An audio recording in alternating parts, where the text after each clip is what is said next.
Muito boa tarde, sejam todos bem-vindos ao What's Next Innovating Tourism. Esta tarde, nesta talk, vamos estar, sobretudo, focados na sustentabilidade, num novo paradigma que está a alterar a forma como olhamos para o turismo. E como dizia na introdução, a ideia é fugir um bocadinho à regra e olhar também para outros setores e ver de onde surgem as melhores ideias e as melhores práticas que possam ser, assim, aplicadas ao turismo. Eu passo a apresentar os nossos convidados. O Tiago Piticunha é administrador da Fundação Oceano Azul, vencedor também do Prémio Pessoa 2021, já passou pelas Nações Unidas, pela Comissão Europeia, para além de ter sido consultor do Presidente da República, tem aqui muitos pergaminhos pública e internacionalmente reconhecidos. É também nosso convidado o João Vingórios Menezes, secretário-geral da BCSD Portugal, que é uma associação que agrega 135 empresas de referência que trabalham para acelerar a transição para um mundo mais sustentável. São empresas, umas com uma maior dimensão, outras com uma dimensão menor, mas que em conjunto representam 10% do PIB nacional. Portanto, dá para perceber o impacto que tem no tecido empresarial português e que tem também uma lógica de funcionamento em cluster que eu acho que pode ser muito útil também tirar algumas instalações, tirar algumas lições da forma como eles funcionam e como entre eles, entre todos, conseguem avançar nesta transição para uma sustentabilidade maior e mais rápida. No final vamos ter tempo ainda para algumas questões da nossa audiência e vamos começar precisamente pela última intervenção. Vamos começar pelo Tiago Piticunha, que desbravou aqui um largo território na promoção do mar e dos oceanos. E eu queria lhe perguntar se hoje é mais fácil trabalhar o conceito de sustentabilidade, tendo em conta que, regra geral, e depois destes testemunhos que nós vimos, o paradigma na sociedade mudou. Sim, boa tarde a todos. Sem dúvida que está a mudar, eu diria que está a mudar. Apesar de tudo, as coisas mudam mais lentamente em alguns sítios do que noutros, e Portugal não é propriamente um país muito rápido a mudar de paradigmas, e nesta questão da sustentabilidade eu diria que também era o mesmo caso, porque toda a agenda ligada ao ambiente, à natureza, é uma agenda relativamente recente no sentido de haver uma adesão, verdadeiramente desde logo através dos meios de comunicação, e portanto, se hoje me perguntar se de facto esta área da conservação da natureza e do oceano é mais fácil do que há 10 anos, sem dúvida nenhuma. Eu costumo dizer que hoje em dia a agenda vem ter contra nós, num bom sentido. Agora, claro que há uma série de outros fenómenos que governam o mundo e que podem ser mais favoráveis ou mais desfavoráveis, um bocado como os ventos, e a pandemia pode-se dizer que não foi necessariamente desfavorável para as questões da conservação da natureza. Trouxe a pandemia, todos ainda vivemos em tempo de pandemia, ela ainda não passou, trouxe novas oportunidades ou considera que, ao mesmo tempo que trouxe novas oportunidades, também houve oportunidades que foram desperdiçadas? Mas a pandemia, claro, a pandemia paralisou tudo e, portanto, paralisou muito da dinâmica em termos da agenda internacional dos oceanos ou da natureza, por exemplo. As conferências internacionais ficaram todas por realizar e, portanto, aí houve, de facto, tivemos aqui um compasso de espera. Mas eu acho que as pessoas pararam para refletir e aquele primeiro momento de choque que todas as nossas sociedades viveram no início da pandemia, da primeira vaga, levaram as pessoas todas a pensar que se calhar nós não estamos assim tão acima e tão fora dos ecossistemas e da natureza como pensamos.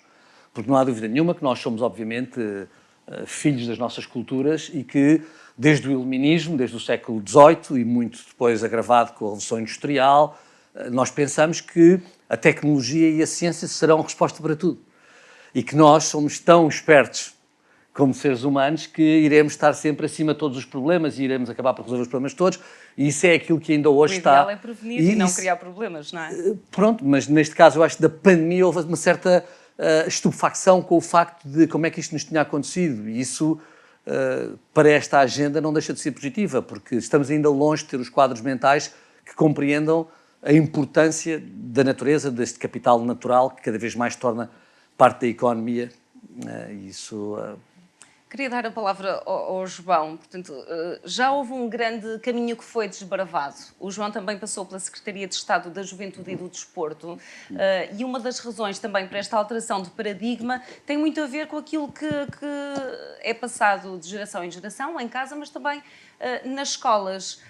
Olhando para aquilo para a experiência que teve enquanto esteve na Secretaria de Estado da Juventude e do Desporto, com as gerações mais novas, que serão as gerações de adultos da amanhã, como é que antevê que serão estes jovens adultos daqui a 10 anos? Também, boa tarde, agradecendo o convite e cumprimentando todas e todos. É curioso como acaba sempre tudo na escola, dito assim de uma forma simples e algo informal. De facto, a escola é o molde, ou pode ser o molde, que determina o modo como as sociedades vão funcionar no futuro.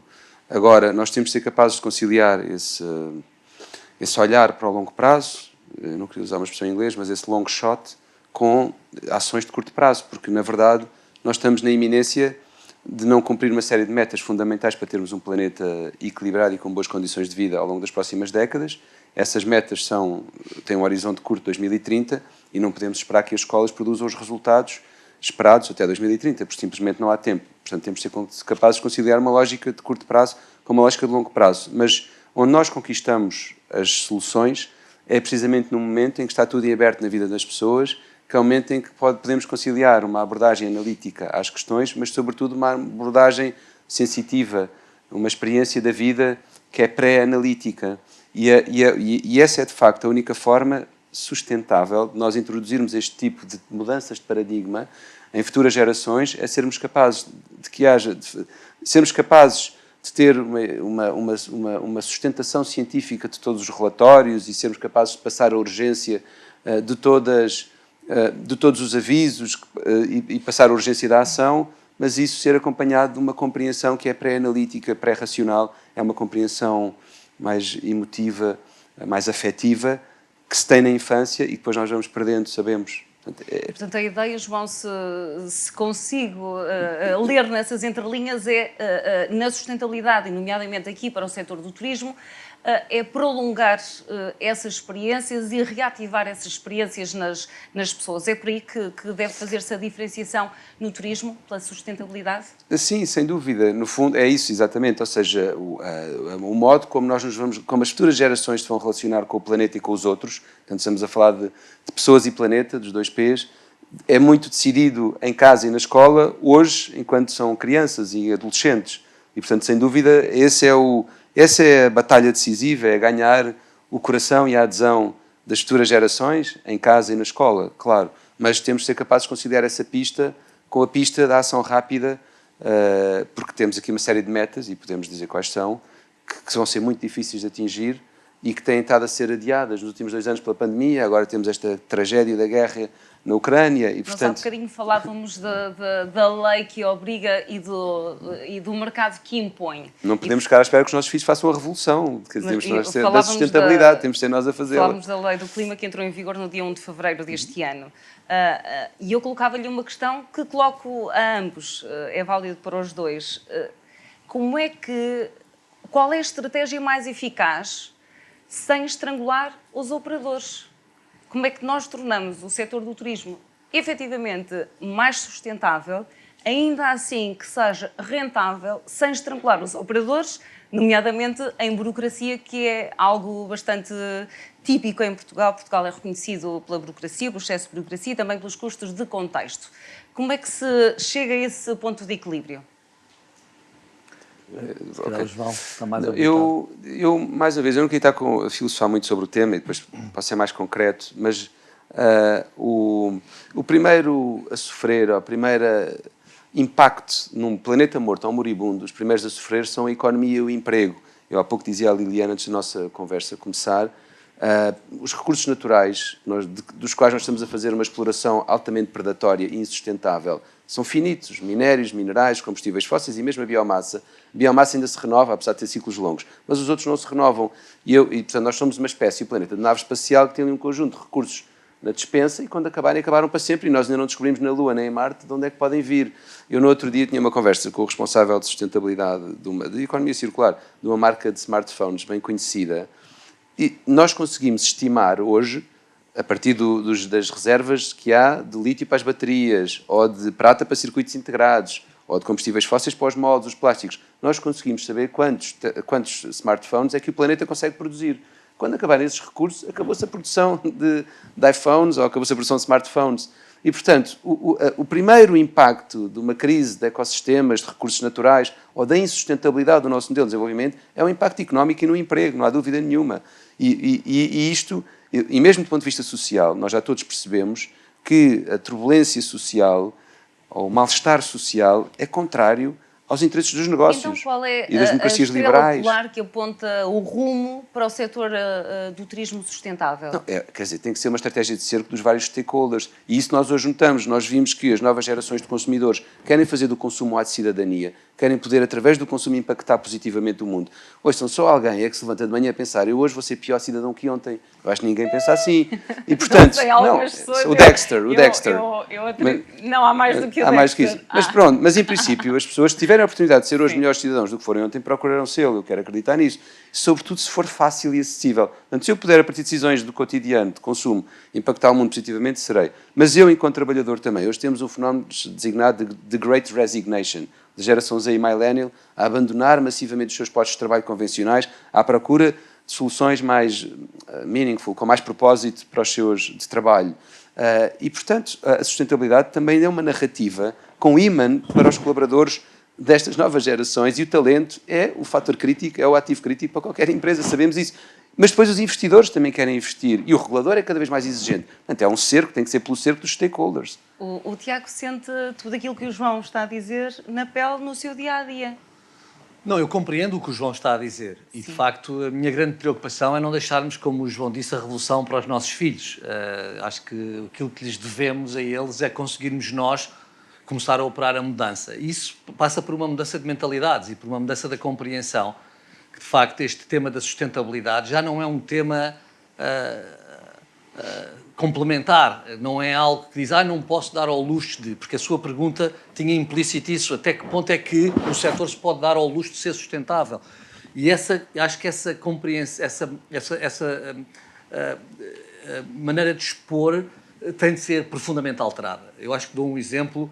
Eu julgo que, então, as próximas gerações, seguramente, elas estão muito mais motivadas, até, por vezes, pergunto-me se não há um instinto de sobrevivência da espécie, que leva as próximas gerações a serem muito mais razoáveis e racionais que as nossas gerações. Então, a minha geração é a pior geração de todas, porque nós não podemos dizer que não sabíamos, já sabíamos, que estávamos num caminho insustentável. Não saber, olhamos muitas vezes os para o nossos lado. pais podiam não saber, nós sabíamos, mas o grande objetivo da minha geração era ser IAPI, que era ser banqueiro de investimentos. No fundo, aquela geração, digamos, dos anos 80, que sai das universidades nos anos 80 e nos anos 90 e que não contribuiu muito para mudar esse paradigma. Agora, eu acho que, dando um exemplo concreto, se calhar se percebe um bocadinho melhor. A Fundação Oceano Azul está a trabalhar com o Governo Regional dos Açores, há 3 anos, para criar a maior área marinha protegida, não apenas, digamos assim, de Portugal, nem da Europa, mas do Atlântico, que é a concessão de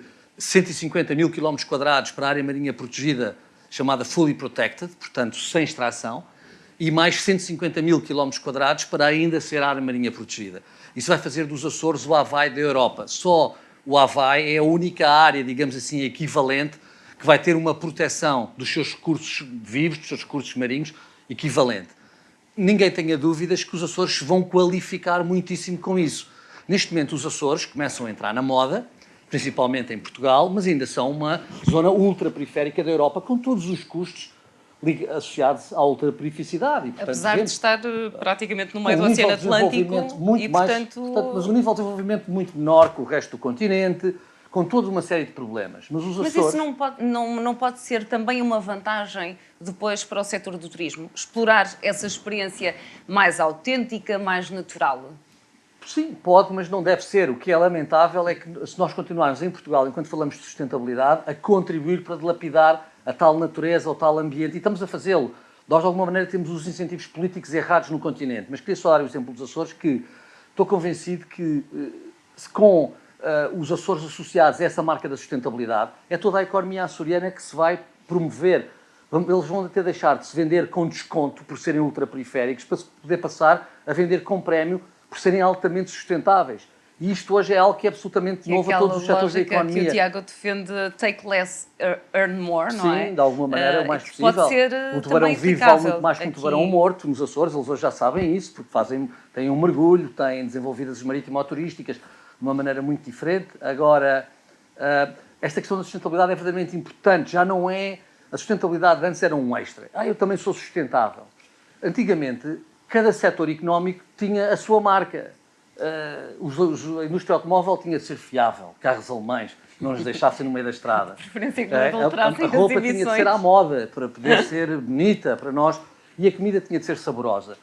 Hoje em dia, nenhum desses setores tem qualquer viabilidade se não for sustentável, porque os jovens, os consumidores vão do penalizar. Futuro, penalizam claramente. Também foi uma nova realidade. Esta pandemia, de alguma forma, veio obrigar os consumidores a fazer escolhas diferentes, João? Sim, quer dizer, não acho tão que, baseado no fator preço, mas escolhas mais sustentáveis. Sim e não. Ou seja, por um lado deu-nos a noção de que da nossa interdependência global e da dependência que temos dos sistemas naturais e da vulnerabilidade que somos ainda enquanto espécie e que seremos sempre, e portanto pôs-nos mais alerta para estes temas. Por outro lado, e teve por consequência, por exemplo, começarmos a fazer consumos mais locais, com cadeias de abastecimento mais locais e, portanto, com menores pegadas carbónicas, enfim, etc. E com efeitos muito interessantes localmente. Ainda que os países em desenvolvimento dependam do comércio internacional para sair da pobreza e, portanto, há aqui, assim, outros efeitos secundários que têm que ser ponderados. Portanto, temos que reforçar os mecanismos de cooperação para o desenvolvimento se reforçarmos as cadeias de valor e de abastecimento locais, paralelamente. Mas, quer dizer, mas também houve muitas pessoas que perderam os empregos e ficaram numa situação mais complexa e que não tiveram capacidade de fazer essa transição, porque a transição para a sustentabilidade ainda custa mais, e era a pergunta pela Liliana, sim, no consumidor, seja na alimentação, seja na mobilidade, seja, enfim, há um prémio de facto que se paga e que à medida que for tendo escala, que as soluções forem tendo escala, será cada vez menor, sem dúvida. E que à medida que o que não for sustentável tenha que incorporar no preço o facto de ser insustentável. Exatamente. Porque essa é a grande questão, não pode haver dumping. Há aqui lógicas que chegam a ser contraditórias. Hoje em dia, e depois de sexta-feira, creio eu, e com a história do risco eventual da escassez de alimentos, do racionamento do óleo alimentar e de outras gorduras nos supermercados, para além da dependência energética que se tem falado das últimas semanas, desde que a Rússia ameaçou cortar o abastecimento de gás natural à Europa. Mas depois, por um lado, já começou há mais tempo, mas por um lado há a lógica de apostarmos mais na nossa autonomia e na nossa independência, mas depois vivemos numa União Europeia em que tudo é de todos e, portanto, privilegiar aquilo que é nosso em detrimento daquilo que é dos nossos parceiros europeus é mal visto, ou não? Não são lógicas que colidem uma com a outra? Bem, eu não sei, eu acho que nós, quer a pandemia, quer esta tragédia desta agressão da Federação Russa à Ucrânia, porque acho que é assim mesmo que ela deve ser colocada, podem ser altamente recentralizadoras das energias das sociedades humanas, no bom sentido. Eu sou bastante otimista e penso que a pior altura para nós recente foi o referendo do Brexit no Reino Unido e a eleição de Donald Trump nos Estados Unidos.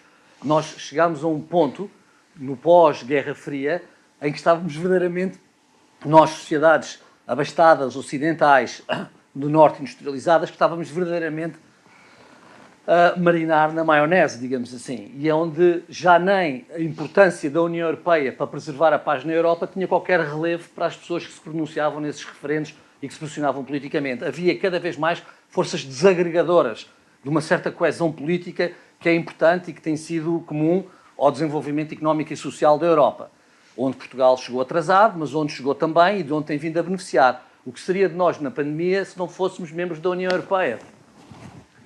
Apenas pensar nisso. E, portanto, eu considero que, apesar desta pandemia ter sido trágica para todas as famílias que perderam membros da família, e foi, de facto, uma tragédia para muitas pessoas, pessoalmente, do ponto de vista económico, que o João estava a referir, ela uma geração que passa rapidamente por uma pandemia e agora por uma guerra na Europa, como nós estamos a passar, seguramente não é para se tornar pior, seguramente será para se tornar melhor, para se recentrar e para compreender outra vez aquilo que é importante, os valores que são essenciais.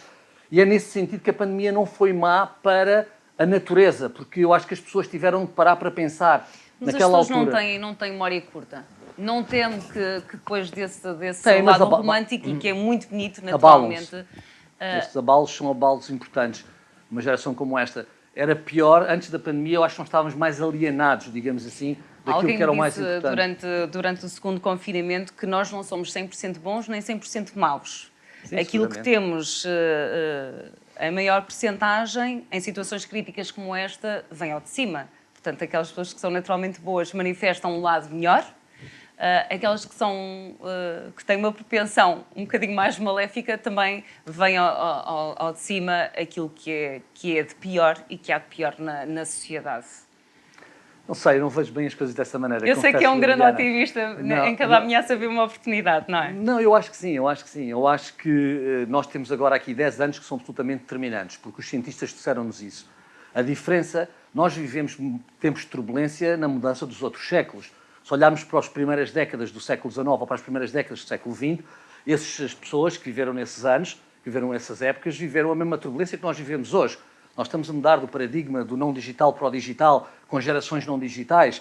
Estamos a mudar deste paradigma da sustentabilidade, ou seja, de uma revolução industrial, se calhar para uma revolução ambiental, que vai ser a grande marca deste século, porque este século vai ser seguramente o século da sustentabilidade ambiental. Eu digo sempre, se o século XIX foi o século da revolução industrial, e se o século XX para nós, ocidentais, foi o século do Estado Social de Direito, essa é a grande conquista do século XX, o século XXI será, seguramente, quer nós queiramos, quer nós não queiramos, o século da sustentabilidade ambiental, da descarbonização, se nós pretendemos cá estar ainda daqui a um século. E, portanto, eu acho que quando os futuros olharem para nós, vão dizer o século XXI foi o século em que os gajos fizeram a descarbonização das sociedades deles, das economias deles. E é nesse sentido que eu estou otimista, porque neste momento os cientistas disseram-nos nós temos 10 anos para o fazer.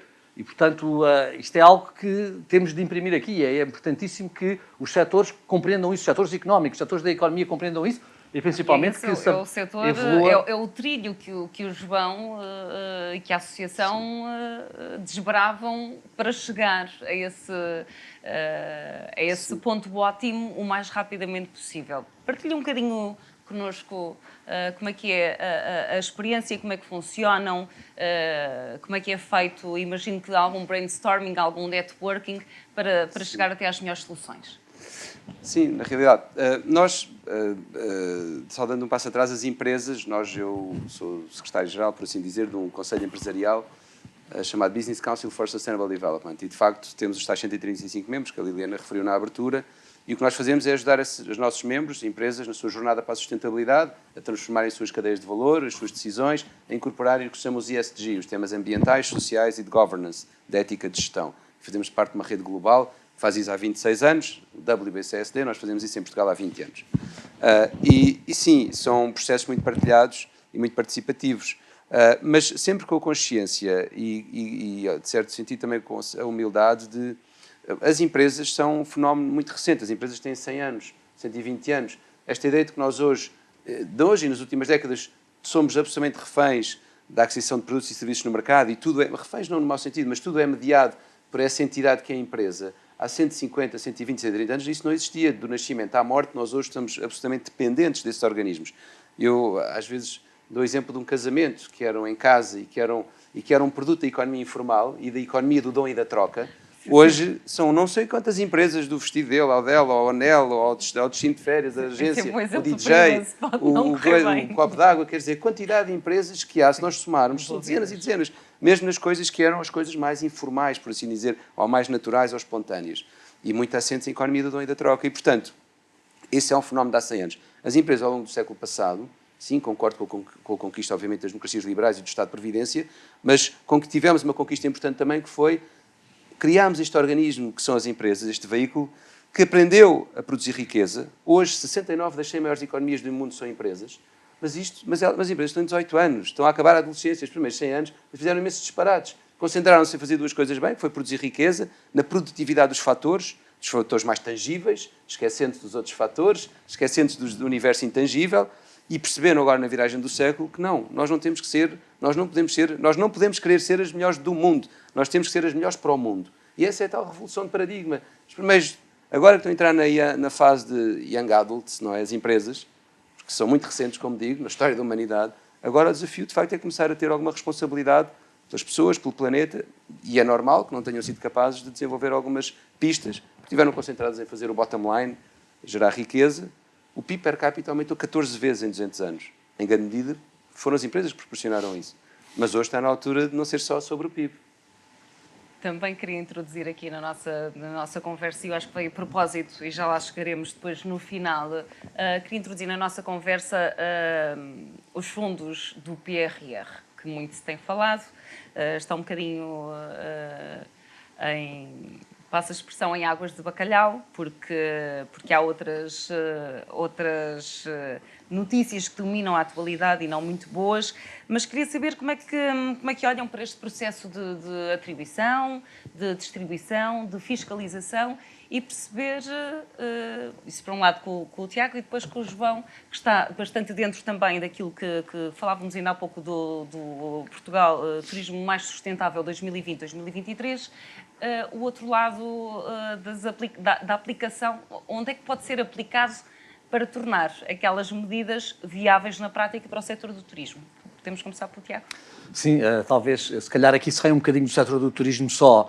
Nós temos estado extremamente ativos no PRR, pelo seguinte, nós achamos que esta era uma oportunidade histórica para o país conseguir ter uma nova abordagem ao mar e conseguir passar aqui o mar, que é um inerte até hoje, em grande medida, porque nós não conseguimos tirar profundamente... Estamos longe do mar, não é de ninguém, não é? Da lógica do mar não é de ninguém. Estamos ainda num mar, digamos, que não é suficientemente compreendido como parte do território nacional e, como tal, eu digo, no fundo, se nós temos um recurso e não o exploramos, ele não é um recurso, é um inerte. E o mar continua a ser, na sua grande maioria, um inerte que poderá ser extremamente importante para tornar o país mais pertinente neste século XXI, nomeadamente no contexto europeu, porque o mar significa posicionamento geográfico, significa logística, significa globalização, significa as novas economias que aí vêm, significa energias renováveis, significa nova alimentação, significa principalmente descarbonizada e significa biotecnologia e bioeconomia. E por isso a Fundação tem muito esta ideia de que não vamos conseguir salvar o oceano, entre aspas, apenas com filantropia.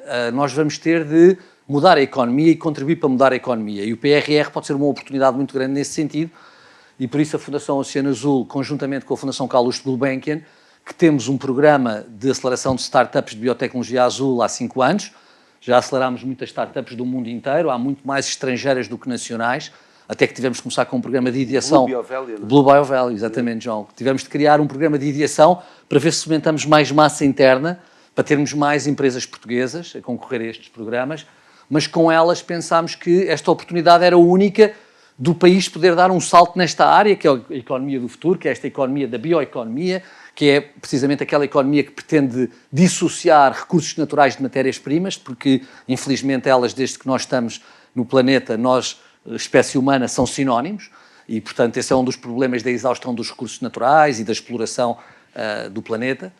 E com a Gulbenkian e com as startups, fomos procurar os principais grupos económicos e também os laboratórios, os centros de investigação, portanto, a investigação e desenvolvimento, e criámos um consórcio para uma agenda mobilizadora para a biotecnologia azul, com 220 milhões de capex produtivo, que poderá ser altamente estruturante para a economia portuguesa nessa área. Na área do turismo será diferente, obviamente, mas eu queria deixar aqui uma palavra muito importante sobre a área do turismo, e que é a seguinte, que me preocupa um bocado. Nós, quando falamos em capital natural, falamos porque a natureza tornou-se tão escassa que ela começa a ser vista como um capital, como todos os bens escassos tornam-se valiosos de acordo com as regras ortodoxas da economia tradicional. O que acontece é que o nosso país, que tem vindo a ter um desenvolvimento económico muito assinalável desde os anos 80, infelizmente esse desenvolvimento económico tem andado de mãos dadas com a dilapidação do seu capital natural e com a destruição da natureza no país. E isso, o Algarve é um caso paradigmático, por exemplo, disso. Quer pela dilapidação dos recursos vivos marinhos, o Algarve perdeu 70% dos recursos vivos marinhos nos últimos 20 anos. Nós encomendámos um estudo da Universidade do Algarve há 2 anos que prova isso e que demonstra um bocadinho que há aqui, de facto, um enorme desnorte de estarmos a falar, de alguma maneira, em sustentabilidade e depois estarmos a conseguir produzir danos dessa magnitude. Eu pergunto-me quantos países em África conseguiram destruir 70% dos seus recursos naturais em 20 anos.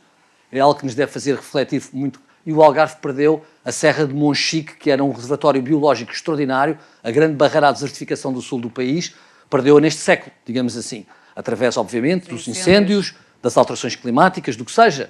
Sim, Mas o que é certo é que nós corremos o risco de termos sido um país muito rico em capital natural no século XX, quando esse capital natural não era verdadeiramente um valor para as nações, e agora que estamos num processo de começar a inserir esse capital natural nas contas das nações e das empresas, de quando esse capital natural for uma componente importante da riqueza das nações, nós sermos destituídos desse capital natural. Porque se nós não mudarmos drasticamente, como eu dizia, as políticas, os incentivos e as práticas, nós vamos chegar a 2050 com ainda muito menos capital natural que temos nesta altura. Como é que fazemos a transposição para o setor do turismo?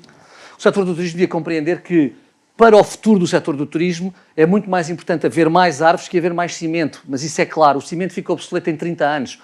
Nós continuamos a querer construir os últimos espaços, por exemplo, das falésias algarvias, continuando com o exemplo algarvio. Agora a grande busca é João de Arães e aquela zona toda arborizada, linda que ali está, e que em qualquer outro país seria vista como um santuário de natureza e verdadeiramente preservada para a indústria do turismo que existe nessa região do país, e que aqui, pelo que sei, porque há movimentos de cidadãos que querem preservar aquela falésia, existem grupos turísticos, hoteleiros, que todos os anos tentam novamente ir àquele último bocadinho de natureza, o que é uma cegueira muito grande, digamos assim, porque, como eu digo, daqui a 30 anos há lá mais uns hotéis, iguais a todos os outros, e os turistas irão deslocar-se para os países em que o capital natural seja mais bem preservado e seja mais valorizado. E a acontecer, continua a apostar-se na massificação do turismo e não na diferenciação do produto turístico que é oferecido, certo? É isso que, por exemplo, uma região como os Açores quer evitar, criando este selo da sustentabilidade e preservando as suas águas. E esse selo da sustentabilidade, e bem sei que estamos a falar de mar e de oceanos, mas é reproduzível noutros setores, noutras áreas, noutras zonas do país, porque na verdade, sobre Portugal continental e as ilhas, mas agora retomando Portugal continental, a faixa costeira é sempre digna de menção, digamos assim, mas o interior do país é muitas vezes esquecido e ostracizado e também tem mais valias que deviam ser preservadas. Portanto, esse selo de sustentabilidade, há formas de o transpor para o interior do país para não estarmos uma vez mais a dilapidar também aquilo que é património nosso, com zonas cada vez mais desertificadas, com uma agricultura dispendiosa, com uma floresta que não é de todo rentável e, portanto, vai só contribuir para uma maior desertificação e os problemas todos decorrentes daí. Como é que olha para esse... Eu não queria monopolizar a conversa aqui ao João. Eu passo a explicar. Sim, estava agora a centrar um bocadinho mais no Tiago, porque o Tiago tem uma agenda um bocadinho mais complicada e eu consigo manter o João aqui ao pé de nós mais um bocadinho. E eu peço muita desculpa por ter de interromper depois esta conversa às 7h10, mas espero que ela continue, porque de certeza que vai haver perguntas. Mas, não, claro, o interior do país é muito aquilo que contribuiu para Portugal ser um país tão rico em biodiversidade. Nós somos um hotspot na Europa, quer para a biodiversidade terrestre, quer para a biodiversidade marinha. Em termos marinhos, não há nenhum outro país europeu com um paralelo com o nosso, porque nós temos grandes ecossistemas marinhos, quer continentais, quer da Macaronésia, que é toda aquela região biológica submarina que existe de Cabo Verde aos Açores. E por isso o que interessa hoje e para o futuro e para a bioeconomia não é a quantidade, é a variedade, são os biotas. E nesse sentido Portugal tem aqui um capital muito importante para desenvolver algumas áreas económicas. O turismo também pode andar de mãos dadas com esse capital que ainda existe, mas que está a ser dilapidado. Porque, de facto, os incêndios têm sido um flagelo extraordinariamente grande e gravoso para a nossa biodiversidade terrestre. Nós, na verdade, o país ardeu já praticamente todo ele, não temos grandes florestas, nós temos plantações de árvores, que é diferente de florestas, e por isso temos hoje em dia uma biodiversidade que também é muito mais reduzida do que foi, mas todos estes ecossistemas, e como disse o João, se regeneram se nós soubermos gerir, se nós soubermos proteger. Agora, o que é que nós precisamos fazer? Nós temos de transformar a conservação da natureza num bom negócio para a economia portuguesa. E o turismo já está a fazer isso em alguns lugares. Nós temos visto toda uma série de exemplos, no Vale do Coa, por exemplo, que é das zonas mais bem preservadas do nosso país ainda. Vemos muitos exemplos desse tipo. Estamos também a ver naquela questão de todos aqueles novos empreendedores turísticos que abrem as marítimo-turísticas e que se começam a desenvolver. Os Açores é um caso paradigmático, muitos outros ainda vão ocorrer, mas é nesse sentido de transformar, de a natureza ser parte da economia, transformar a preservação da natureza uma parte da economia, que é importante. Gosto sempre de comparar com a parte financeira, com a banca. Nós, antes de termos dinheiro, trocávamos tudo uns com os outros. Depois percebemos que era muito mais eficaz podermos encontrar um objeto abstrato, que chamámos de dinheiro, que tinha um valor, que nós dávamos um valor e que, trocando. O que é que aconteceu? A partir do momento em que criámos esse objeto, criámos um setor novo, o setor financeiro. Foi necessário construir casas mais fortes, com portas mais fortes, para guardar esses objetos, para não serem assaltados. E o setor financeiro foi crescendo. E hoje é um terço da economia mundial. Hoje, a conservação do dinheiro é um terço da economia mundial. Se olharmos para o setor financeiro como a conservação do dinheiro, de alguma maneira, se calhar podemos olhar para a economia como o último recurso, o último tesouro do nosso planeta, a natureza, desculpe, como o último tesouro e o último tesouro do planeta, e como tal, preservar esse tesouro, construir os produtos financeiros que vão preservar esse tesouro, as obrigações azuis, as obrigações verdes, as novas políticas de seguros, tudo isso poderá levar, de facto, a que a natureza venha a ser rentável. Há várias oportunidades de negócio nessa Nós trabalhamos lógica. muito nessa área. João, voltando um bocadinho atrás, porque estávamos a falar... que faz fotossíntese. Sem dúvida. Um bocadinho atrás, porque estávamos a falar dos fundos do PRR e também queria introduzir aqui o programa Turismo Portugal Mais Sustentável de 2020-2023. De que forma que esta oportunidade dos fundos PRR podem vir a facilitar a implementação do programa ou até torná-lo mais ambicioso, porque muitas das coisas que constam no dossiê, algumas são já de prática corrente, mas ficam um bocadinho aquém das expectativas para quem tem metas tão ambiciosas para cumprir até 2030. Sim, exato. E tudo o que fizesse seria sempre pouco.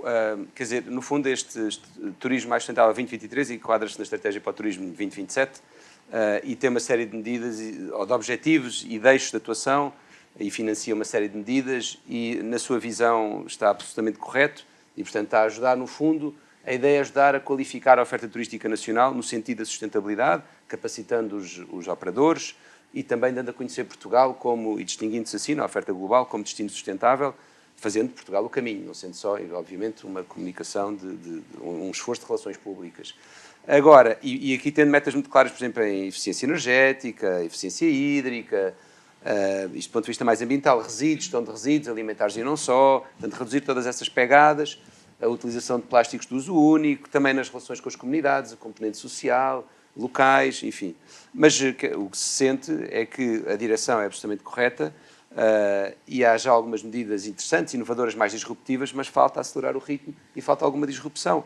Porque, só para dar um número, nós, o Acordo de Paris, para cumprirmos, sermos bem-sucedidos no cumprimento do Acordo de Paris, teremos que reduzir as emissões em 7,5% a nível global até 2030. O mundo tem que reduzir as emissões em 45% até 2030, a Europa 55%, o que significa que ao ano, 55% até 2030 a Europa, o Fit for 55, é o que se chama esse desafio, o que significa que nós vamos ter que reduzir por ano 7,5%. Ao ano, já a partir deste ano. Ora, no ano de queda das emissões, que foi o ano da pandemia 2020, nós vínhamos de recordes sucessivos ano após ano, até que de repente cai em 2020 e cai 5,8%. Nós precisamos de uma redução de emissões superior, muito superior à que tivemos durante o período em que as nossas vidas e as economias se confinaram, sem, porém, termos a facilidade, entre aspas, no que toca às emissões, óbvio, de termos a economia e as nossas vidas confinadas. Como é que nós conseguimos reduzir muito mais ano após ano, tem que ser incremental, ano após ano, do que conseguimos efetivamente em 2020, quando estivemos fechados, sem estarmos fechados. E é uma excelente questão. Como é que conseguimos? Não, exato, claro. Ouça, claro, é por isso que precisamos de conjugar aqui uma série de metas e de planos. Portugal foi o primeiro país do mundo no que toca, isto não se trata só de emissões de gases com efeito de estufa, mas no que toca a esse tema, fomos o primeiro país do mundo a nos comprometermos com a neutralidade carbónica até 2050.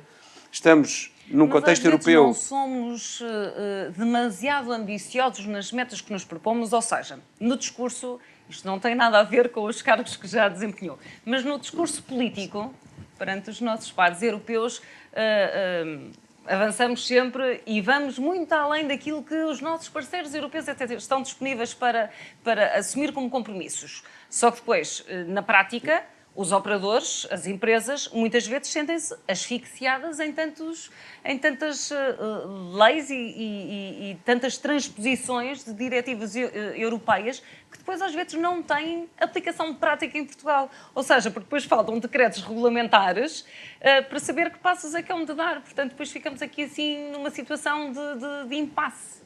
Não sente isso? Sim, As compreendo empresas que sim, mas não lhe fazem chegar acho esse que em alguns feedback? casos nós até fomos precursores, por exemplo, o caso das energias renováveis, Portugal deu passos muito interessantes. Eu acho que qualquer meta Na altura certa, por ambição. e antecipou esta transição energética que se impõe, e nós hoje já temos no nosso mix energético uma componente de renováveis muito à frente da Europa e estamos numa posição confortável, assim mantenhamos o ritmo, ainda que temos que o intensificar. Mas aí, por exemplo, fomos um país interessante e exemplar e noutros vamos mais a reboque daquilo que são as diretivas europeias, sem dúvida. Neste momento o Pacto Ecológico Europeu, com as suas regras, e sendo a lei do clima que referiu, a lei de base do clima, já há uma expressão disso.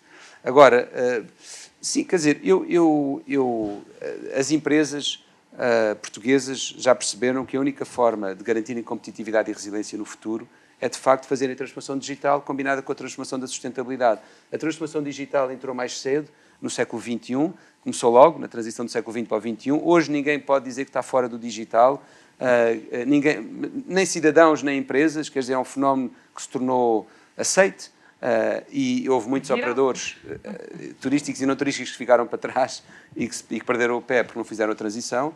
E eu penso que com a sustentabilidade vai passar-se exatamente o mesmo, quer dizer, e os dois combinados vão ser os maiores vetores de transformação das sociedades, das economias, dos modelos de negócio das empresas e das nossas vidas ao longo deste século, sem dúvida nenhuma.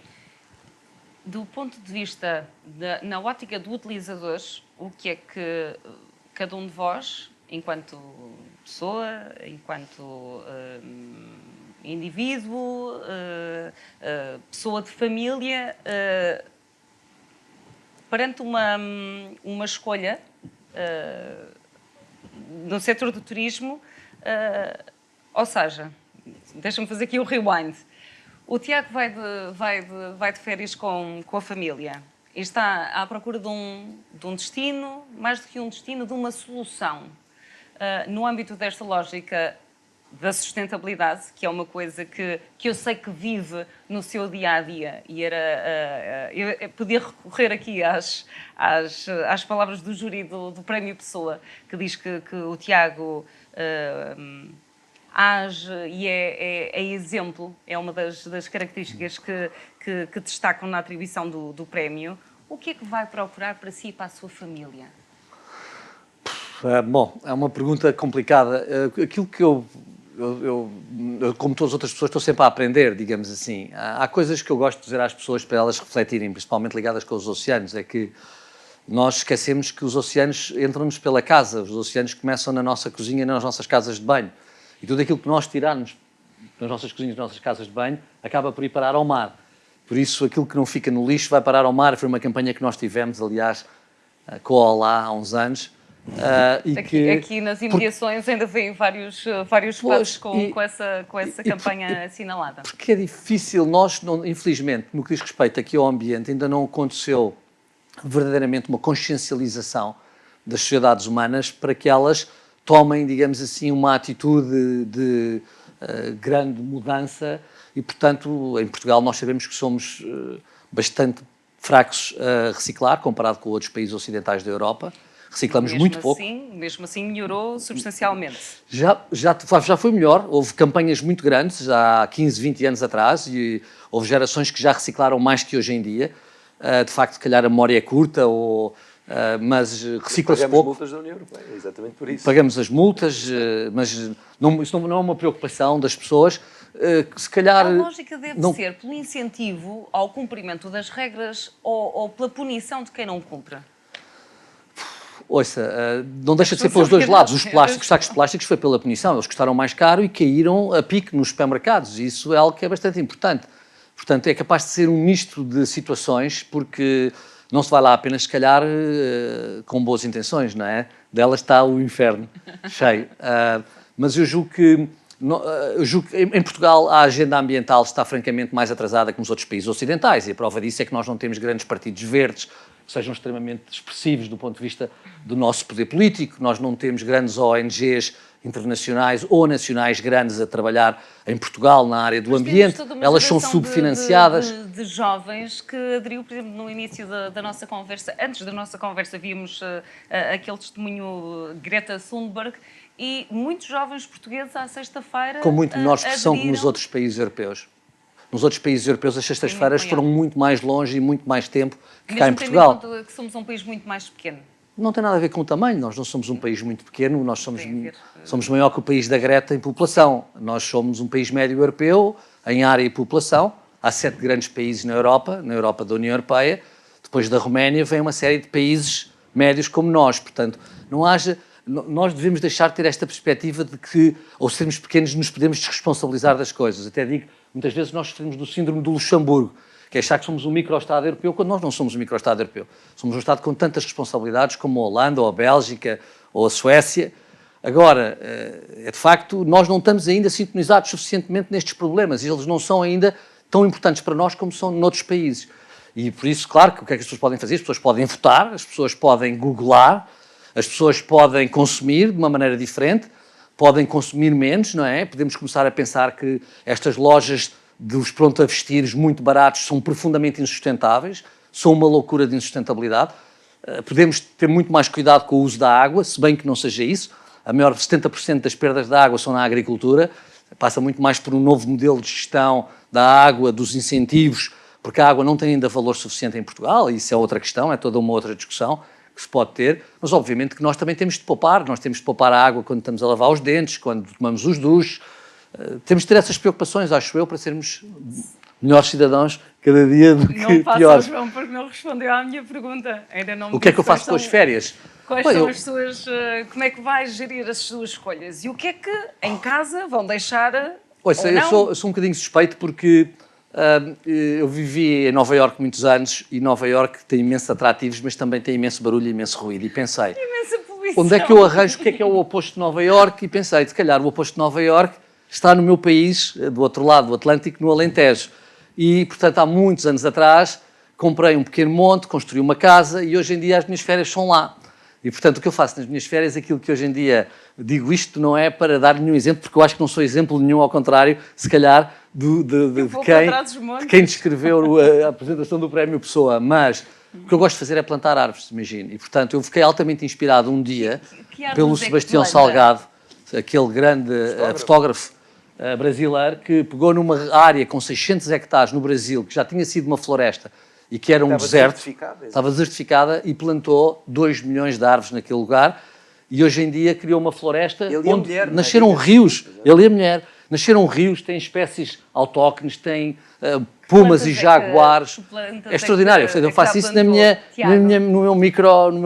Plantas é que já plantou? Eu planto basicamente árvores. Eu planto árvores porque as plantas morrem todas com a geada. Não vai plantar eucaliptos, não? Não, ou aquelas espécies invasoras, não, tenho plantado as árvores autóctones, muitas oliveiras, sobreiros, tipos de cedros, pinheiros, castanheiros, que antigamente forravam o Alentejo, o país todo, alguns carvalhos. Gosto disso. E pronto, é em função disso que... portanto, eu procuro já não fazer grandes férias, já não vou tanto como de antes ia. Houve uma altura da minha vida que ia muito e que viajava muito. Hoje em dia ainda viajo um bocado por trabalho e viajo menos. Desse lado sossegado, de contacto com a natureza, Gosto se calhar imenso, é também uma mais-valia que nós temos em cada vez mais projetos turísticos em Portugal, que Sem oferecem dúvida. cada vez mais essa experiência. E aí até me deixo deixar aqui uma ressalva, que é muito também de... Nós temos de aumentar ainda mais as energias renováveis e temos de acelerar, mas um dos grandes problemas que nós vamos enfrentar como sociedade é fazer os fins justificarem os meios, ou seja, como temos de chegar àquelas... o João tem toda a razão, 7,5% é difícil de fazer em regimes democráticos, de democracias liberais. Com uma ditadura é mais fácil. Nós corremos o risco cada vez mais de avançar para extremismos ecológicos e para países que possam vir a evoluir. É assim, não é? Porque, de facto, estar a pedir às pessoas para mudar a vida delas a ponto de reduzirem as emissões 7,5% ao ano, isto é obviamente porque nós não começámos em Kyoto em 98, que nessa altura era 1, qualquer coisa. Mas eu preocupo-me, por exemplo, nós queremos apostar no fotovoltaico e hoje em dia começarmos a industrializar a ruralidade portuguesa através de parques fotovoltaicos de 1000 hectares. Acho isto um absurdo, que vamos pagar caríssimo. E vamos pagar caríssimo no turismo também. Deviam estar voltados para o mar. Eu gosto de dizer, porque ali na zona onde eu tenho a minha casinha, tenho de dizer isto para fazer, digamos, uma revelação de interesse à partida, estão previstos 2 parques fotovoltaicos para o Concelho de Santiago do Cacém, um de 1200 hectares e um de 1000 hectares. Isso não cria um impacto muito maior que os parques eólicos? Não, muito maior, mas vai ser um impacto gigantesco com as pessoas todas dos turismos rurais que foram construídos com o dinheiro público nos últimos 30 anos, de cabeça perdida a pensar outra vez à incoerência das medidas. Ou seja, é preciso razoabilidade, temos todos de ser adultos, não podemos querer fazer as coisas com 1000 hectares, se calhar com 200 ou 300 hectares conseguiríamos controlar mais o impacto visual e outros que vêm dessas... E, portanto, aí é que o mar entra como um elemento. Sei que há um grande projeto de investimento eólico offshore, finalmente, em Portugal, de 2.000 milhões de euros. Eu estou desejoso que isso se concretize, porque é assim que o mar passa a fazer parte do território económico português. E o mar está aí, é domínio público marítimo. Nós gostaríamos imenso que houvesse incentivos e tarifas para o mar. A última vez que o Ministro do Ambiente falou sobre isso, creio que falou... Esta semana falou nisso. Ainda esta semana falou outra vez... Estava em modo da Ucrânia. Viana do Castelo. Não é da EDP, é alemão. A EDP continua ali com aqueles 25 megawatts, não tem... Sei saber ainda muito bem, ainda não foi muito bem definido, ele ainda não especificou e perguntavam-lhe, questionavam sobre, nomeadamente, as entradas e saídas de portos e a aproximação à costa. Vê nisso algum problema ou é facilmente... Problema nenhum, porque nós temos uma área, uma plataforma continental, esta eólica offshore flutuante, permite-nos, de alguma maneira, entre aspas, colonizar vastas extensões da nossa plataforma.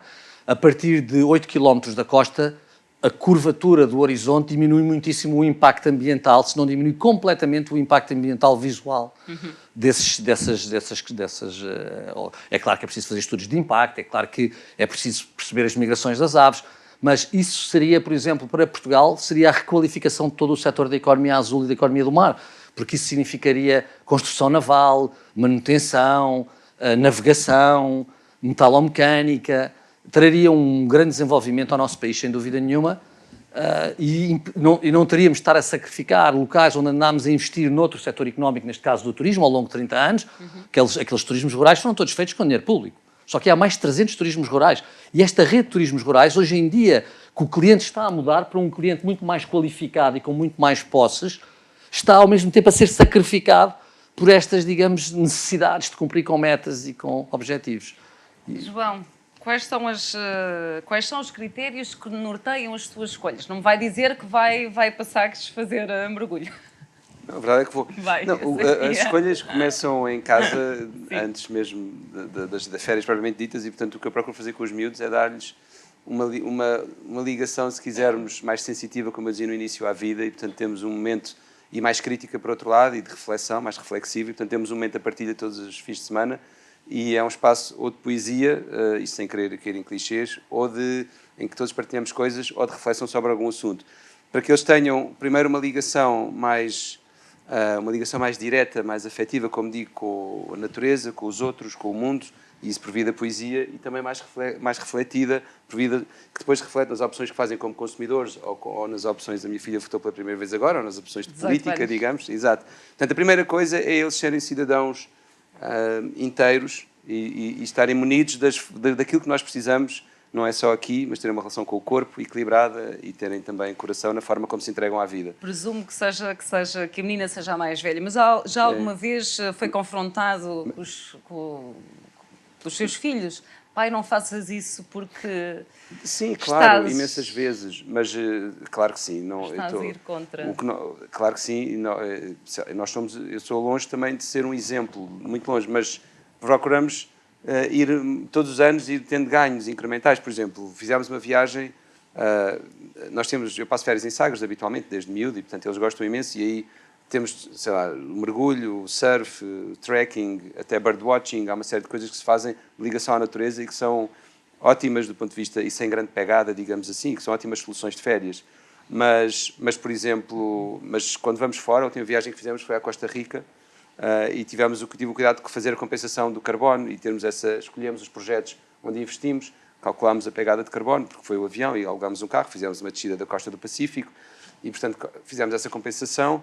Isso foi uma das questões levantadas durante a Cimeira do Clima, a pegada de carbono que os líderes mundiais e que deixaram. tem que ser, quer dizer, tem que se pagar o carbono e aplicando ao turismo, os operadores têm, e nós temos que pagar o carbono, tem que se remunerar os serviços de ecossistemas, portanto nós precisamos de mais mecanismos desses, claro, mas eu com os miúdos procurei fazer foi isso, para já fizemos um itinerário de parques naturais, que são um exemplo interessante na Costa Rica. E em si a viagem também teve o seu quê de pedagogia e o seu quê também de viagem na estrada, exatamente. Costa Rica é mesmo o país que inventou o turismo ecológico, muito por aquele estudo Cornell de 1992. Um bom exemplo a seguir. Não, eles foram o primeiro país que conseguiram transformar a conservação da natureza num negócio. Eles são um exemplo acabado disso. Eu creio que são 7 da tarde. Não sei se podemos fazer aqui uma interrupção, ainda que depois voltemos outra vez à conversa, porque o Tiago tem uma agenda, tem um compromisso e, portanto, tem que sair daqui a poucos minutos. Não sei se alguém na plateia tem alguma questão para ser colocada aos nossos convidados. Só um instantinho que vão levar um microfone para podermos ouvir todos. Obrigada. Hoje falámos aqui de vários P's, o João estava a falar do People, do Planet, falou do Purpose também, e até que ponto é que o Purpose não pode transformar o turismo? Todos procuramos, as empresas procuram o seu propósito e cada vez mais falam nisso nos seus planos estratégicos, nas suas atividades. As pessoas procuram um propósito naquilo que fazem, preocupam-se, como agora vocês estavam a dar esse exemplo, de mitigar as suas pegadas, de fazer uma contribuição positiva para o planeta, não só apagar a sua pegada, mas deixar uma contribuição positiva. Até que ponto é que isso não pode ser transformador do setor do turismo? O Fly and Drive, o Sun and Beach, já não é, se calhar, o produto que toda a gente procura. Estas experiências transformadoras de contribuirmos para a preservação do património cultural, social, natural das comunidades, não podem ser um bom produto que realmente seja economicamente viável e economicamente fortalecedor das economias locais? Isso eu concordo em absoluto. Aliás, o turismo tem mesmo que caminhar nessa direção de ser uma experiência enriquecedora e que funciona nos dois sentidos e de ter uma narrativa bastante mais densa e bastante mais enraizada naquilo que são as especificidades de cada território, de cada comunidade e de cada ecossistema natural. Eu penso que quando se experimentam os dois tipos de turismo, eu ia dizer terrorismo, porque o primeiro é terrorismo, mas quando se experimentam os dois tipos de turismo, quer dizer, por um lado o massificado, impessoal, frio, mecanizado, McDonaldizado, e por outro lado essa experiência de turismo mais meaningful ou com propósito, em que temos uma ligação mais direta às pessoas e à natureza e aos ecossistemas, é impossível ter dúvidas sobre o que é que faz mais sentido, quer como operadores, quer como clientes finais, quer como os diversos partes interessadas que colaboram para tornar possíveis as diversas experiências. Quer dizer, por exemplo, eu tive uma passagem por Timor onde fui fazer um trabalho académico digamos, de investigação da indústria do microcrédito e, de facto, percebe-se como há ali um território que nos dá tanto se nós estivermos abertos a receber coisas diferentes do que recebemos, sei lá, em destinos de turismo massificados. E, de facto, se nós deixarmos cair a primeira timidez ou a primeira estereótipo e nos entregarmos à experiência de viver o local com alguma intensidade, com alguma verdade, digamos assim, vimos riquíssimos de uma experiência dessas e não foi um hotel 5 estrelas, não foi, sei lá, tudo o resto que podemos associar a bom turismo. A Ruth, aqui ao fundo. É só um instantinho.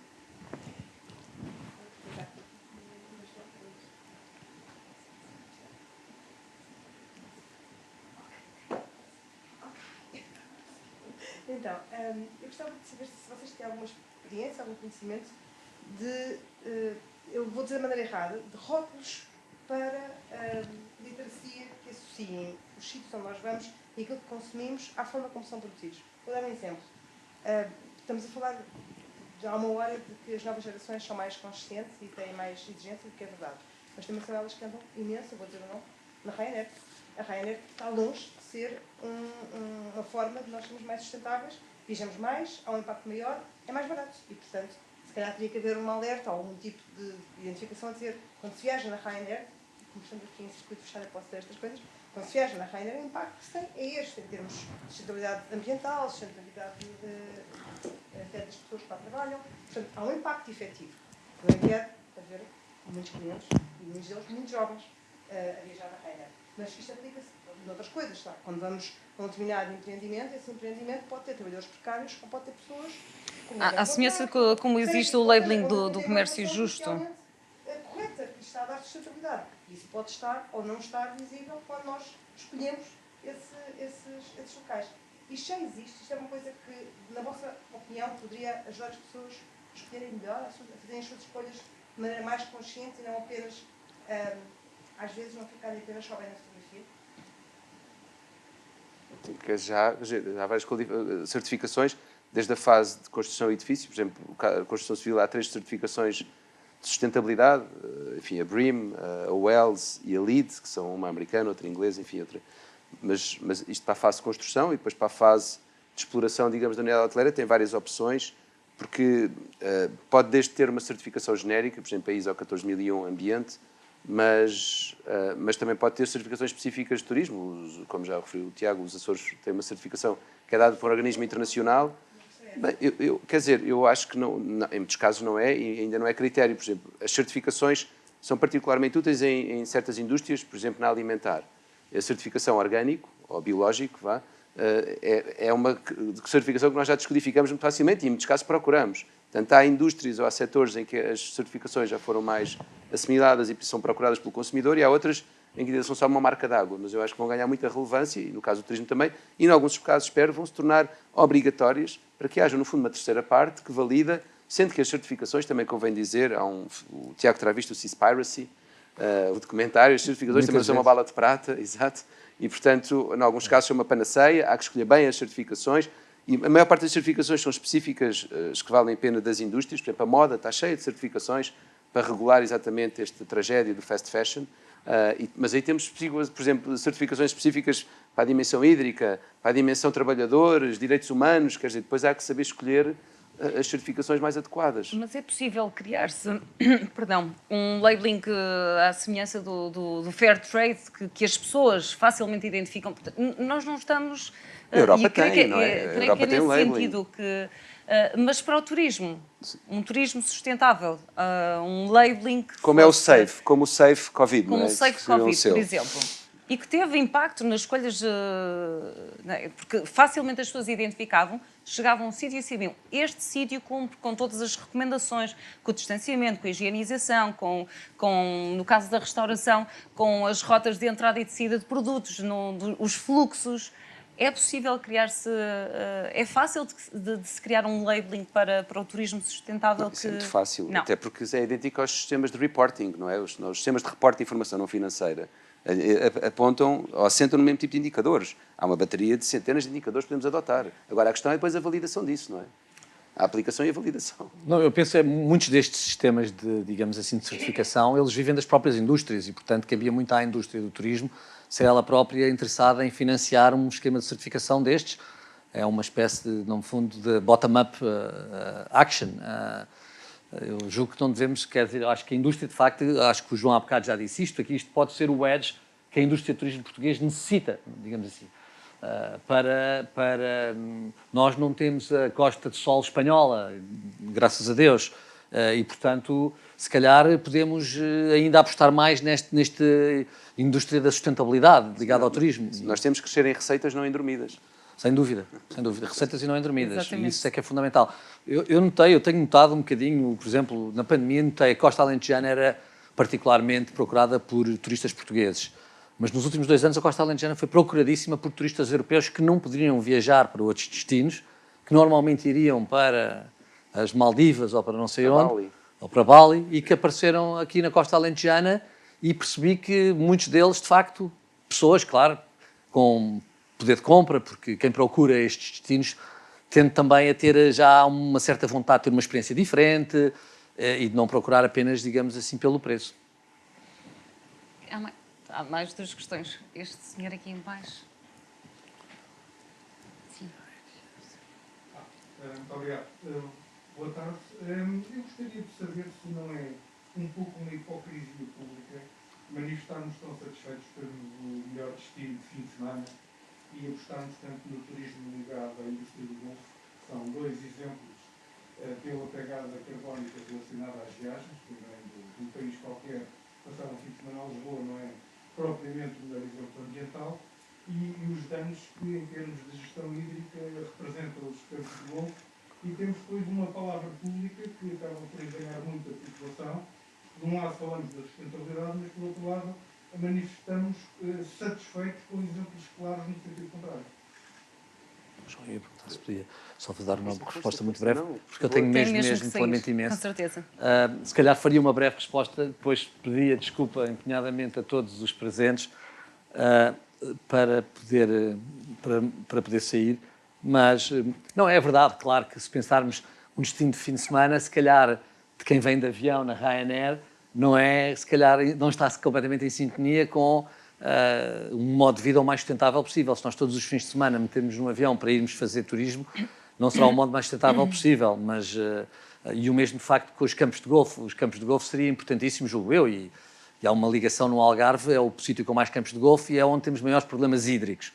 Obviamente que era importante Mas, por exemplo, encontrar há um projeto até porque as novas etapas já estão preparadas para isso, se bem me recordo, sendo que os jornalistas não são muito fiáveis, mas recordo-me de alguns projetos de Recuperação reutilização de águas das residuais, águas pois. residuais. Sim, mas não há um prazo, está a ver? Nós, por exemplo, tivemos problemas de poluição marinha com o Erika e o Prestige, com aqueles navios que deitaram os petróleos. E houve marcou-se naquela altura marcou-se um prazo, que era 2009, para não haver cascos simples de transporte de combustíveis fósseis. Sim.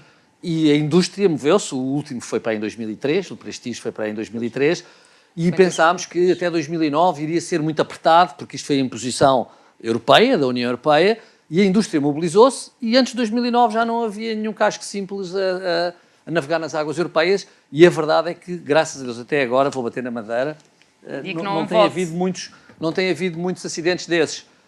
E, portanto, às vezes é necessário adotar medidas mais fortes e, portanto, nos campos de golfe, se calhar faria todo o sentido que houvesse aqui um prazo estabelecido, uma imposição para que essas hectares, que são custosas, que custam dinheiro, que se calhar têm de ser partilhadas em termos de custos entre o Estado e os operadores e entre diversos operadores, mas que o possam fazer.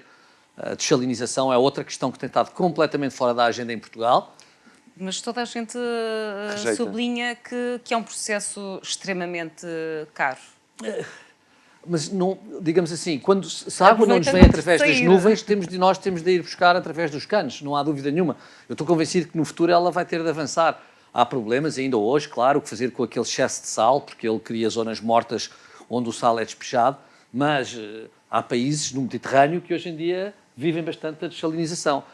Eu julgo que é um assunto que não interessa ainda estar na ordem do dia, pelo próprio negócio da água em Portugal, da forma como ele é configurado, como os operadores funcionam, e, portanto, interessa dizer que é caro e que é pouco sustentável. É claro que ele pode ser pouco sustentável, mas se ele estiver associado a energias renováveis, a parte mais dispendiosa, que é a parte, digamos assim, do grande consumo de energia que a dessalinização leva, poderia ser colmatada por essa energia renovável. Enfim, eu penso é que o que não é possível é nós continuarmos a usar os lençóis freáticos, que sabemos que estão a extinguir e a reduzir, para uma série de tarefas como lavar os carros e fazer essas coisas. Era melhor usarmos água dessalinizada nessa altura. É isso. Um sistema linear num planeta de recursos finitos é um absurdo. Mais tarde ou mais cedo vai correr mal. Muito bem. Eu peço então muitas desculpas por não continuar. Mas Tiago, obrigada. Foi um gosto. Uma boa tarde e até breve. Tínhamos mais uma questão. Okay. Eu sei que não pedi de início, mas se calhar pode identificar-se antes de colocar a questão. Desculpe. Carlos Gouveia, Scoring, tenho uma empresa que faz, como a Liliana falou, labeling financeiro de empresas. Portanto, nós distinguimos as empresas que têm sustentabilidade. Eu tenho aqui a ouvir falar em sustentabilidade. Sustentabilidade tem muito mais do que sustentabilidade ambiental. Sustentabilidade, para mim, é futuro, é ter futuro.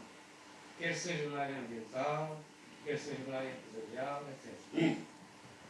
Mas aqui a pergunta que eu queria colocar é não só qualificar o turista, mas também é preciso fazer medidas concretas para que os agentes sejam levados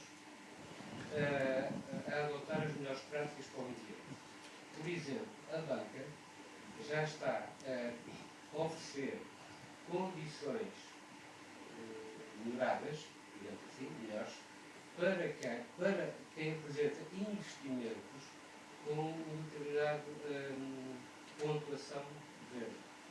Ou seja, uma empresa que vai, só para dar um exemplo muito prático e simples, uma empresa que vai pedir um crédito para comprar um carro a gasóleo tem um determinado spread do que uma empresa que vai pedir um crédito para comprar um carro elétrico. Portanto, este tipo de medidas é que também forçam os agentes económicos, desculpem a expressão, quando chega ao bolso, as pessoas percebem mais rapidamente. E, portanto, este tipo de medidas deviam ser levadas para o setor do turismo e para todos, quer, por exemplo, nos projetos para o PRR, projetos que tenham mais envolvência ambiental, quer para diversas áreas. Quem gostaria de obter um Ao fim e ao cabo era aquele Sim, ponto de equilíbrio que falávamos há pouco entre o incentivo e a Sim, obrigação. a cenoura e o pau, não é? Mas eu, por acaso, não é nada a promover as atividades do BCSD Portugal, mas nós efetivamente temos um microsite, sustainablefinance.pt, que por acaso ganhou o prémio Euronext Lisbon agora em janeiro de 2021 na categoria Sustainable Finance, e exatamente nós temos o nosso site institucional, depois temos um site sobre os ODS e temos este site sobre Sustainable Finance, porque exatamente as finanças sustentáveis são uma parte muito importante da equação. As opções que a economia faz dependem muito daquilo que a corrente sanguínea, que é o sistema financeiro, permite e incentiva. E, portanto, há pouco referi que uma das partes interessadas-chave é o investidor, exatamente, quer dizer, onde a direção em que aponta o financiamento, e financiamento são desde os fundos públicos, os subsídios nacionais, europeus, mas são também os instrumentos de dívida, como diz, e os de capitalização, o private equity, ou os fundos de investimento e de capital de risco, que a humanidade nunca foi tão rica e nunca houve tanta liquidez para investir. E, portanto, esta transição para a sustentabilidade depende muito, de facto, da cor do dinheiro. Há mais alguma questão na plateia?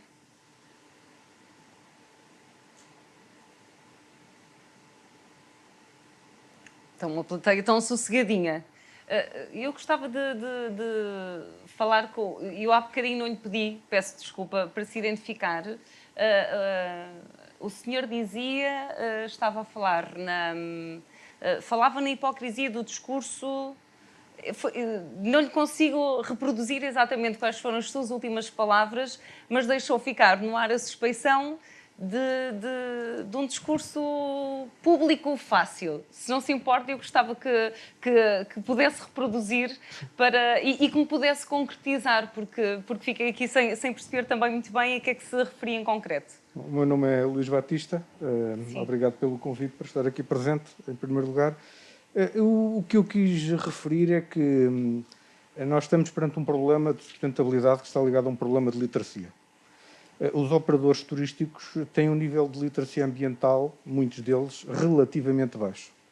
E aparecerem em prime time na televisão, todos satisfeitos a dizer que ganhamos um prémio, que é um exemplo claro de falta de sustentabilidade ambiental, é um ato ou de hipocrisia ou de desconhecimento. E eu, sinceramente, já nem sei o que é pior, não é? Porque falou-se aqui um bocadinho de tirania. Eu sou um adepto das tiranias benevolentes, porque acho que é a forma de governo mais eficiente, não é? Porque quando se pede a opinião a toda a gente, acaba por não se conseguir fazer nada. E quando o caminho está traçado, é preciso pôr as forças disponíveis em marcha. E eu acho que os incentivos estão muito bem, a penalização de certeza, porque senão não vamos lá sem que as pessoas sejam compelidas a fazer aquilo que todos precisamos que seja feito. E eu acho que começa logo pelos tempos de exposição. Quando as pessoas têm responsabilidades em promover uma indústria, se esquecem da parte da sustentabilidade quando se vangloriam de prémios que são em si mesmo um pináculo de insustentabilidade, não diria que estamos conversados, mas estamos quase conversados. Muito bem, agora percebi exatamente onde é que queria chegar. Há também espaço, à semelhança daquilo que é quase exigido às empresas, na sua lógica de responsabilidade civil, social, faz cada vez mais sentido que haja também essa responsabilidade ambiental e pela sustentabilidade, e como dizia o Luís Carlos, mais do que não é só sustentabilidade ambiental, porque na sustentabilidade ambiental cabe, por exemplo, a sustentabilidade financeira, de que falávamos há pouco, João. Claro, quer dizer, bom, as empresas têm vindo a fazer essa transição e a palavra-chave no contexto empresarial, ou que não é uma palavra, mas é um acrónimo, é o ESG, não é? Portanto, são os aspectos Environmental, Social and Governance Issues, os aspectos ambientais, sociais e de bom governo, de ética de gestão. Portanto, a abordagem é sempre feita em 3 partes iguais, não há aqui nenhuma prevalência do ambiental sobre o social ou sobre o governance. É evidente que alguns mapas internacionais, europeus e algumas metas privilegiam o ambiental. Por exemplo, nós já temos uma taxonomia, e só porque trabalho na área financeira, para o investimento verde, ainda não temos para o investimento social, ou seja, a União Europeia já definiu o que é que são investimentos verdes e não verdes, ainda que a fronteira tenha ali umas zonas algo nebulosas, e ainda não definiu o que é que são investimentos sociais e não sociais. Já é mais fácil emitir uma green bond, que há pouco referi ao Tiago, uma obrigação que vai financiar um investimento verde, ou que se traduz num ganho ambiental, mas também há a perceber uma coisa, que é, há 2 anos houve um encontro dos CEOs das maiores empresas globais nos Estados Unidos, aqueles que nós todos reconhecemos das revistas de gestão e não só, das notícias, e o conceito de empresa, no fim desse encontro, mudou oficialmente.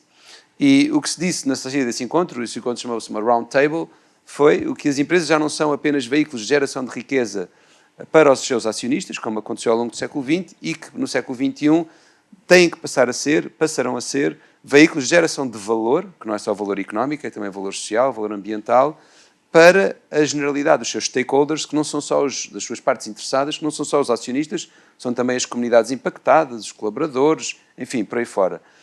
Os fornecedores, a questão do procurement, que é uma questão muito importante das políticas de compra para empresas que têm políticas globais e que não reconhecem muitas vezes a montante ou não têm critérios de seleção de fornecedores exigentes do ponto de vista das práticas de direitos humanos, das práticas laborais, das práticas ambientais. E, portanto, a empresa deixou de ser vista como um núcleo, um veículo apenas de geração de riqueza para o seu acionista, mas passou a ser visto como um núcleo ou como um veículo de geração de valor, não só económico. E isso é uma mudança epistemológica, é uma mudança, mas como eu dizia há pouco, as empresas estão ainda numa fase, eu acho que estão agora a acabar a adolescência.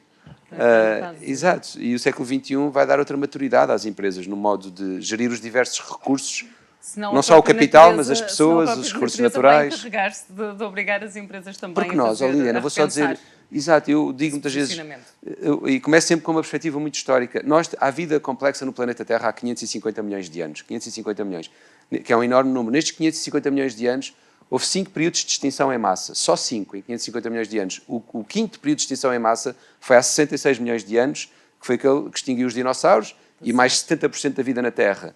Nós entramos agora num 6º período de extinção em massa, há 66 milhões de anos não havia nenhum, desde este 5º, e chama-se Antropoceno. Porquê? Porque é o primeiro período de extinção em massa em que a causa não é exterior, não é meteorito, não é o vulcão, somos nós. E nós, hoje, a civilização que temos, só estamos onde estamos, só houve uma revolução agrícola há 8.000 anos, só houve uma revolução industrial há 200 ou 300, porque nós tivemos um período designado Holoceno de estabilidade de temperaturas. Se as temperaturas não tivessem estabilizado, há 50 milhões de anos as temperaturas estavam 14 graus acima do que são hoje. Era impossível haver esta civilização. As temperaturas, de facto, só se foi possível nós florescermos como florescemos, a civilização humana, porque há 10.000 anos as temperaturas efetivamente estabilizaram e conseguimos fazer uma revolução agrícola e depois disso uma revolução industrial, mas as amplitudes térmicas não podem de facto variar mais do que 1,5, 2 graus centígrados, ou nós pomos em causa este período Holoceno, que já foi posto em causa com o Antropoceno, e pomos em causa, num período de 550 milhões de anos, esta civilização tão frágil que conseguimos ser, nas suas multiplicidades, obviamente, na sua diversidade, e na sua que é o último segundo da vida na Terra, mas é um último segundo de milagre. absoluta milagre, de conjugação de fatores, não estaríamos aqui com esta qualidade de vida melhor que reis há 200 anos, se não tivesse sido estes 10 mil anos de estabilidade de temperaturas. Há mais alguma questão da nossa plateia? Diga.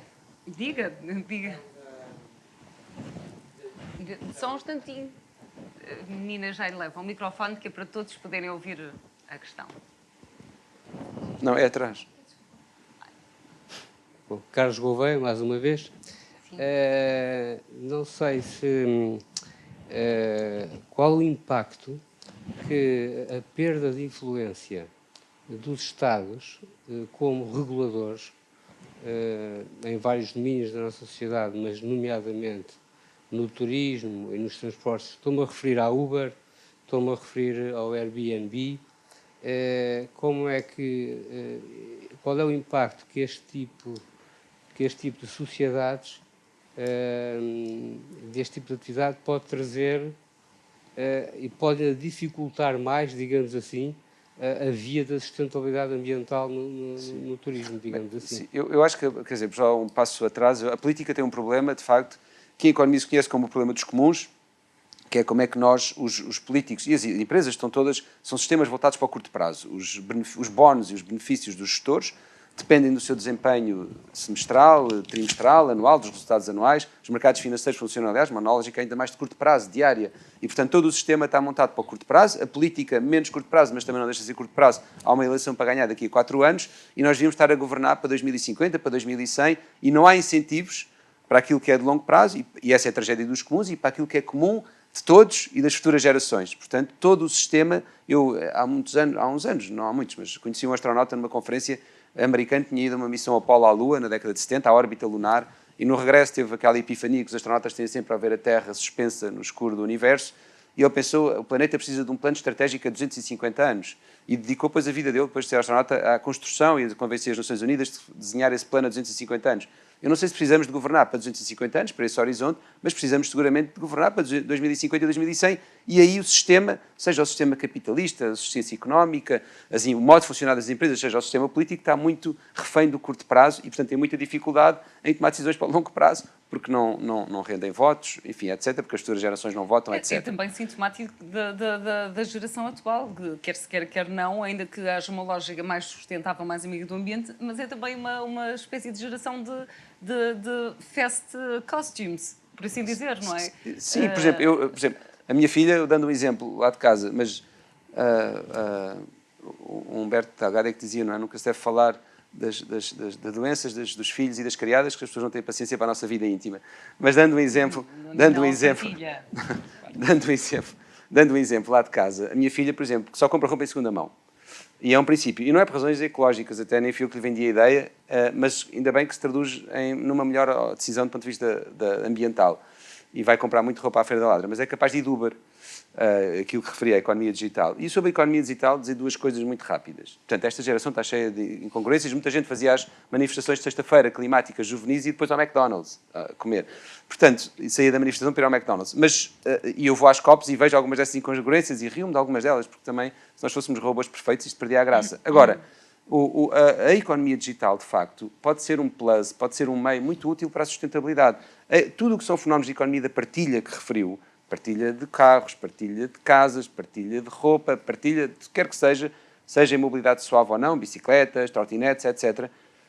Não há outra hipótese de reforma dos sistemas económicos que não seja por via da partilha. A ideia de todos sermos donos do Black & Decker, do carro, da roupa que temos, mesmo a roupa que temos, por exemplo, em Tóquio, já é muito comum as pessoas adotarem sistemas em que não são proprietários, são usufrutuários, pagam um FII mensal, em vez de comprarem roupa a uma empresa que lhes deixa em casa 10 ou 20 peças que usam durante aquele mês e depois trocam. Porquê? Porque 90%, e está mais do que provado, da roupa e calçado que temos em casa não está em uso regular. E, portanto, é a natureza ali em bruto, estacionada, é desperdício. E para mais ocupando espaço que podia ser usado para outras coisas, armários com coisas sem fins.